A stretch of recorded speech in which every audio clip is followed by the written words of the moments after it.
Gülüm,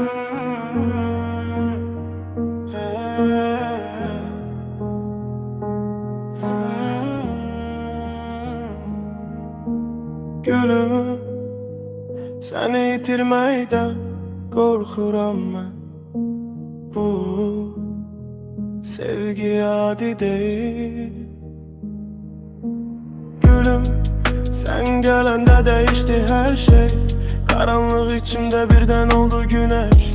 Sana bakanda unuduram derdi. Elə bile yat mənə seni verdi. Çok sevirəm, belki de artık çok. Sensiz bir hayat mənə göre yok. Sen yanımda olanda rahat oluram. Sen gedəndə içimde itirəm tamam. Gülüm, seni itirmeyden korkuram. Bu ürək sensiz necə yaşayar. Geceler adını pıçıldayıram. Sen olmasan dünya dayanır. Gülüm, ben sana bağlanmışam. Bu sevgi içimde yanır yavaş yavaş. Eğer geçsen ben yarım kalaram. Sensiz bu hayat mənə çok ağır olar. Sen bilmirsen belki ne kadar derinsen. Benim üçün hamıdan fərqlisən. Bir sözün kifayətdir dağılmağa. Ya da bir gülüşünlə məni yaşatmağa.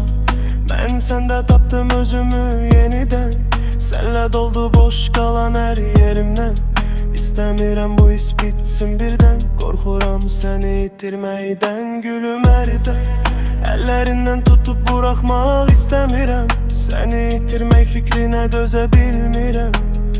Eğer bir gün geçsen sessizce, bil ki mən qalacam seni severək yenə gülüm.